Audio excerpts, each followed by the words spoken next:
Maria was just finishing her evening shift at the city hospital, unaware that what awaited her would haunt her for the rest of her life.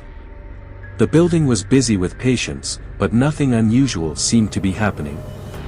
Then, without warning, the power cut out. Everything went silent, the machines, the overhead lights, even the hum of the air conditioning. It was as though the hospital had ceased to exist, leaving only darkness behind. The emergency lights flickered to life, casting an eerie glow in the sterile hallways. Maria took a deep breath, trying to steady her nerves. She grabbed her phone to use the flashlight but was greeted with an unsettling emptiness on the screen. The darkness felt alive, thick with something she couldn't understand. Something wrong. Her eyes scanned the hallway, and she heard something, a faint whisper, almost like a wind sweeping across the floor. She paused, listening intently, her heart pounding in her chest. The whisper grew louder. "Help me." It was clear now, and it chilled her to the bone. Maria stepped forward, trying to locate the source, but there was nothing in the hallway, nothing except the suffocating quiet. She made her way to the nearest ICU, where the patients were supposed to be under observation. The room was dim, and her flashlight flickered weakly as she entered. At first, she didn't notice anything out of place. But then, she saw him, a man, sitting in the corner of the room. He was pale, unnaturally so, and his eyes were wide open, staring at the wall, yet they seemed lifeless, like empty sockets. His lips barely moved, but she heard him again, clearer this time. "Please, help me." Maria froze, a cold shiver running down her spine. Was this one of the patients? She didn't recognize him. And there was something wrong with the way he was sitting. It was almost like he wasn't supposed to be there. Her breath caught in her throat as the man's face twisted into a ghastly grin. "Before it's too late," he whispered, but his lips didn't move. It wasn't the sound of a voice, it was more like an echo in her mind. Suddenly, a cold gust of wind whipped through the room, and the door slammed shut behind her. Startled, Maria rushed to the door, but it wouldn't open. The air in the room turned frigid, and she could feel the temperature dropping rapidly. Her flashlight flickered once more, and when it returned to full brightness, the man was gone. But the sense of dread remained, thick in the air. Maria turned to leave, but as she did, she saw another figure standing in the doorway. This one was different. It was a woman, dressed in a hospital gown, her face twisted in pain and terror. Her eyes were wide, her mouth open in a silent scream. Her hands were outstretched, as if begging for something, someone, to save her. But the woman wasn't looking at Maria. She was looking past her, into the room behind. Maria spun around, but when she looked back at the woman, she was gone. The door creaked open on its own, and a wave of cold air rushed out. Maria's flashlight flickered one last time before it went out entirely, leaving her in total darkness. A loud bang echoed from the hallway, and Maria rushed toward the noise. But when she arrived, there was no one there, only an empty hallway, shrouded in blackness. The power didn't come back on until hours later, and when it did, everything seemed normal again. But Maria couldn't shake the feeling that something had changed. As if she had witnessed something that wasn't meant to be seen. Later, she learned that the man in the ICU had died a year ago, under mysterious circumstances that were never explained. The woman she had seen, the one with the silent scream, was a nurse who had committed suicide after a tragic accident. Maria never spoke of what happened that night. But every time the lights flicker in that hospital, she wonders if those souls are still wandering the halls, waiting for someone to notice them. Waiting for someone to help them before it's too late.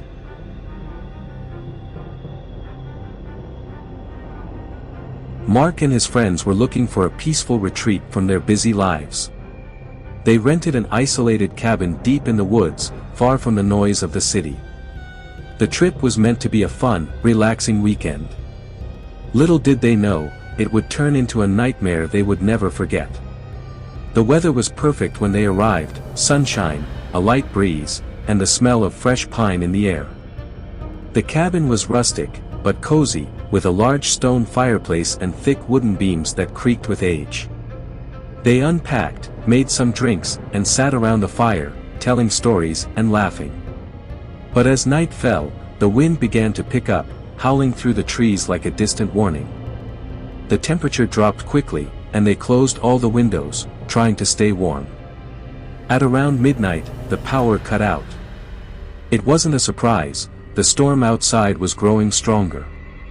They lit candles and relied on their flashlights, but the atmosphere in the cabin changed.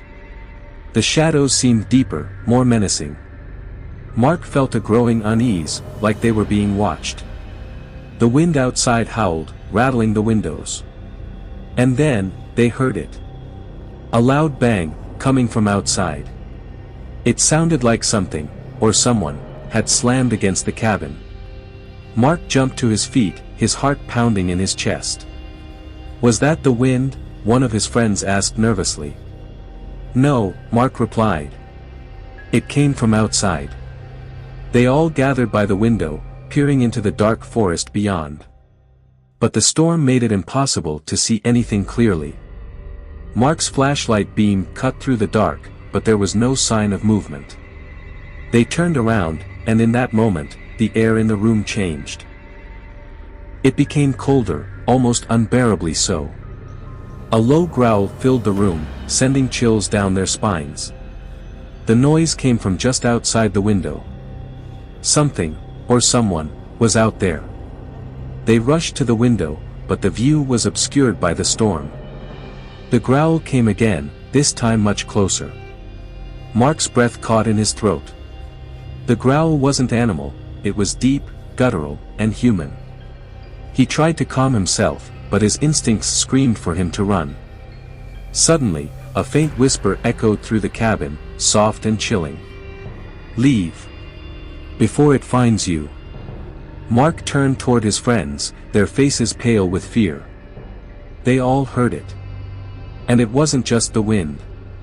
The growl came again, closer now, and a loud bang shook the cabin to its foundations. Without thinking, they grabbed their belongings and rushed for the door. But when they opened it, they were met with nothing but a wall of rain and darkness.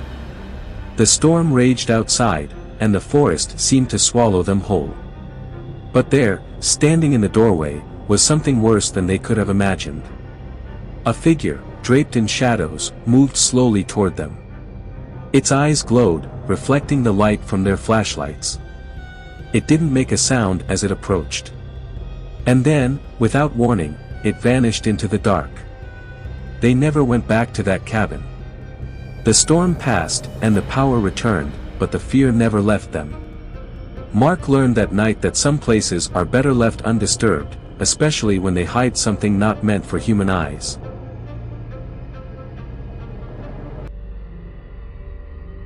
Detective Sarah had spent years investigating strange disappearances, but this case was unlike any other. It started with a tip from an anonymous source, a long-abandoned prison on the outskirts of the city. The place had been closed down years ago after a series of strange deaths, and no one had dared to set foot inside since. But Sarah was drawn to it. There was something about the place that called to her. The locals spoke in hushed tones about it, warning her not to go. But Sarah wasn't one to back down from a challenge. She decided to visit the prison herself, hoping to uncover the truth behind the strange events. When she arrived, the air was thick with an eerie stillness. The prison loomed before her, its crumbling walls and rusted gates a testament to years of abandonment. The windows were boarded up, and the doors were locked, but Sarah found a way in. The moment she stepped across the threshold, she felt it, a heavy, oppressive presence. It was as if the building itself was alive, watching her every move. As she moved deeper into the prison, the air grew colder, and the darkness seemed to close in around her. Her flashlight flickered, casting long shadows along the narrow corridors. The silence was broken only by the sound of her footsteps echoing through the halls. Then she heard it. A faint whisper. At first, she thought it was the wind, but it was too deliberate. "Help me." It was a voice, weak and pleading. It seemed to come from one of the cells. Sarah approached cautiously, her heart racing. She shone the light into the cell, but there was no one there. Just empty, decaying walls. And then, she heard it again, closer this time. "Please, help me." Her flashlight illuminated something in the corner of the cell, a figure, crouched in the shadows. It was a man, his face gaunt and pale. His eyes were wide with fear, and he looked as though he hadn't eaten in weeks. His lips trembled as he whispered, "They won't let me leave." Sarah felt a chill run down her spine. She knew she had to leave, but as she turned to go, the door slammed shut. The lights flickered, and the whispering voices grew louder. Then, she saw it, a shadow moving across the wall. And it was getting closer. In each of these stories, there is a common theme. When we ignore the signs, when we venture into the unknown without respect or caution, we invite forces into our lives that we cannot control. The dark places in the world, whether they are abandoned buildings, forgotten prisons, or isolated cabins, hold secrets. And some of those secrets are better left untouched. Our curiosity and recklessness often lead us to dangerous places, where the cost of discovery is far too high.